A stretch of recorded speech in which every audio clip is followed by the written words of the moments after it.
I'm gonna give you the 4 best exercises that you can utilize to improve the strength of your neck specifically for football. And we're gonna start right now.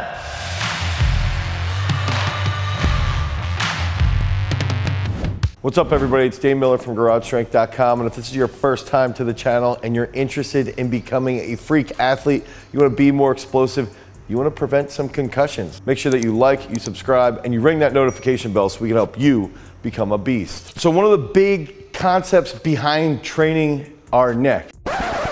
And first we gotta talk about, why do we wanna train our neck if we're actually playing football? We are involved in a high contact sport, a very intense sport, right? So if I'm about to get hit and I'm getting hit from the side and my neck is weak, my head's just gonna flail all over the place. And one example that I'm gonna use that a lot of people can relate to, if you go to an amusement park, and I've been recently to an amusement park in a log flume, you're flying down that hill, right? You're flying down and then you hit the water. You hit the water and the log stops really quickly and all the water comes over top of you. If you've got big traps, you've got strong upper back, you can absorb that force and you can hold your neck sturdy. But if you watch some younger kids sometimes, their head's flying all over the place while the water's coming on top of them. And that's because their neck is not as strong. So you've got to be able to stabilize your head so that your brain's not bouncing all over your skull.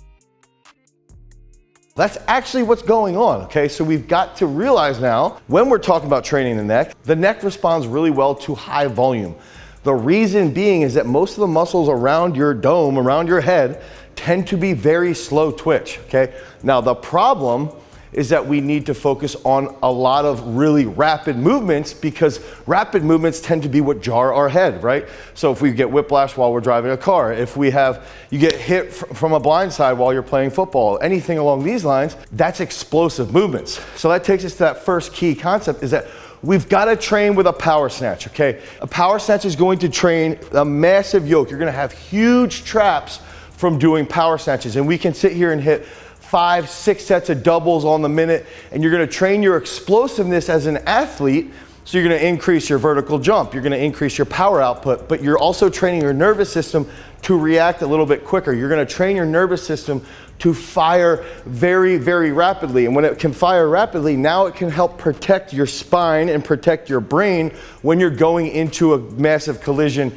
playing that sport of football. So hammer power snatches, 5 to 6 sets, 2 to 3 reps, and it's gonna drastically improve your neck strength. So that second key exercise I like to utilize when training neck strength for football players. And we've gotta get creative, okay? We have to realize that there is really good benefit from isolating our neck, but we also have to build the yoke. We've got to build the traps. We've got to build the rhomboids. We got to build the rear delts. We have to stabilize our trunk to help absorb those blows, to help absorb those forces. And that's where the XPT comes into play. This is an exercise, this is an apparatus that we have here. It's awesome. So if you have someone who's a little bit taller, they can move the handles out. If you have someone who's a little shorter, you can move the handles all the way in, nice and easy. And these slide nice and easy. What I like to do is, I'm gonna move these out just a hair. We can clip this here, and now it's not even moving, but what I wanna do is I wanna get forward a little bit, almost like I'm playing linebacker, okay? And this thing slides, it's omnidirectional, so we're gonna slide this, unrack it,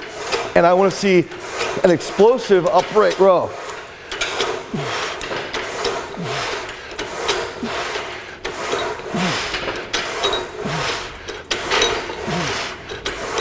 Oh yeah.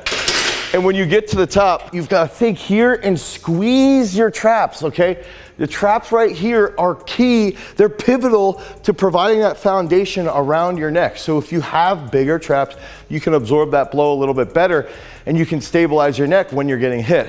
If you don't have the XPT, and if you want this, you can pick this up at the xpt.com. If you don't have one of these, you can actually just utilize a barbell. But what I still recommend is almost getting into that linebacker position. And we want to think about it like almost like a muscle clean or a muscle snatch without actually turning it over. It's just boom. And you want to train that really aggressively. Again, we got to think about traps tend to be slower twitch. Lats tend to be slower twitch. Our muscles around our neck tend to be slower twitch, but we need to train them explosively. So we're going to hammer this out explosively, and maybe we'll do 4 or 5 sets that are explosive. And then 2, where it's a little bit less explosive and we're just trying to build that hypertrophy to really provide that support so that you can have an extremely strong neck and protect yourself from those concussions. Okay, 3rd exercise that I love, and we're getting bombarded by flies because we're in the middle of a cornfield in Pennsylvania, is a glute ham, isometric contraction, isometric action that we're holding with a neck harness on. And so this is gonna be a little bit longer duration, but it's gonna hammer our posterior chain to coordinate with protecting our neck. So protect your neck from Wu-Tang Clan. I'm gonna get set in here, okay? I'm gonna get this on. This is gonna be extremely difficult. I'm gonna come up. Oh my gosh.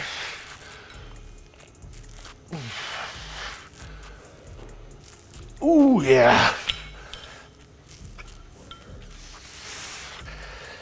So as you can see, it's not super fancy, but it is extremely challenging and extremely difficult. And I make football players do this for like sets of 30 to 40, and they'll come off and be like, their lower back is lit up, their head is lit up, their neck is lit up, their entire erectors are lit up. And it's gonna help coordinate the posterior chain with your neck strength. So now, if you're playing football, you have to recruit your posterior chain. That has to coordinate with your neck, and that's gonna help take those hits a little bit more aggressively.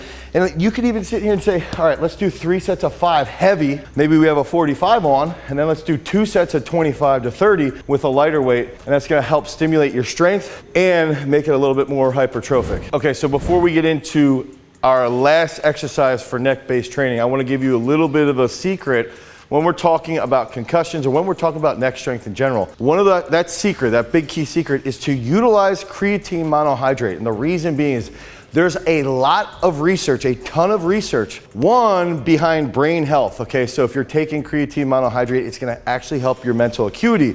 But 2, there's a ton of research that shows that creatine can actually help you recover quicker from concussions. And then finally, one of the big key secrets behind creatine is that because it increases your rate of force production, it increases your rate of force development, you can absorb a blow a little bit quicker. So if you get hit, you can absorb that a little bit quicker, which protects your brain.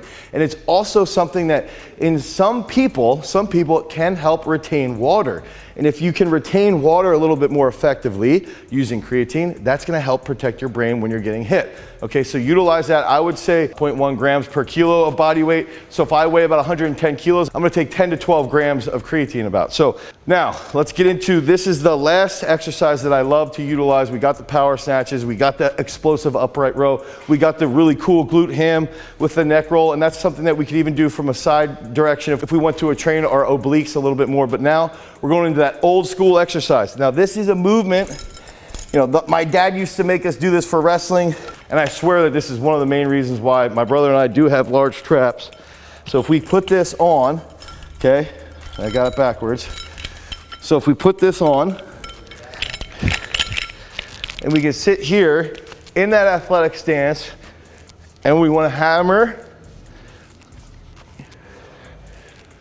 good long sets, long sets. I'm talking like 50 to 100 reps. What ends up happening is you get a ton of blood flow into that neck, and what you'll end up seeing with a lot of high school kids is they'll do this with their back like this, and then as they get through the set, it actually teaches them how to arch their back. So it's like a little sneaky trick, a little sneaky tool to teach them how to properly engage their glutes with their posterior chain. But you've got to do 50 to 100 reps. I'm telling you, 3 sets of this once or twice a week. You're gonna prevent concussions when your neck is stronger. You're gonna be able to take hits a little bit easier and not have that CTE, ideally, right? So it's one of the key factors is that we're looking to train the neck strength to help absorb that contact. So utilize these 4 exercises. Check out the xpt.com. I really recommend doing a lot of power snatches, a lot of hypertrophy in your traps, and some really good long duration sets for neck work. If you need help with your football-based training, click on the link down below, head over to garagestrength.com and pick up one of our premier football strength training programs. If you want more content around football-based training, click on this card right here. Until next time, guys, peace.